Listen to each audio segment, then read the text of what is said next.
नमस्कार, जय महाराष्ट्र मित्रांनो. आताच्या क्षणाची सर्वात मोठी अपडेट. महायुतीच्या बैठकीआधी एकनाथ शिंदेंनी चक्र फिरवली.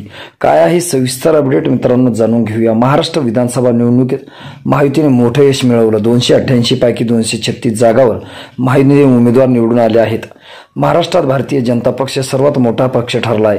भाजपच्या 132 जागा निवडून आल्या आहेत, तर शिंदेंच्या शिवसेनेच्या 57 जागा, तर अजित पवारच्या राष्ट्रवादीच्या 81 जागा निवडून आल्या आहेत. दरम्यान महायुतीने निवडणुकीत यश मिळवलं असलं तरी अद्याप मुख्यमंत्री कोण होणार याबाबतचा निर्णय झालेला नाही. विधानसभा निवडणुकीचा निकाल लागल्यापासून महायुतीमध्ये मुख्यमंत्रीपद आणि कोणाला किती मंत्रिपद मिळेल यावर खल सुरू आहे. महायुतीच्या नेत्यांची एक महत्त्वपूर्ण बैठक पार पडली. काळजीवाहू मुख्यमंत्री एकनाथ शिंदे आणि केंद्रीय गृहमंत्री अमित शहा यांची एक बैठक दिल्लीत पार पडली. महायुतीची बैठक होण्याच्या आधी शहा यांनी शिंदे यांना भेटायला बोलवले होते. अमित शहा आणि एकनाथ शिंदे हे दोघेच फक्त या बैठकीत उपस्थित होते.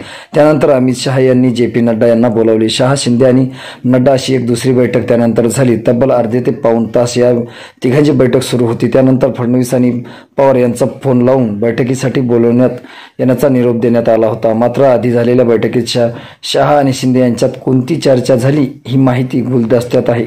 मित्रांनो, तुम्हाला काय वाटतं? तुमची प्रतिक्रिया आम्हाला नक्की कळवा.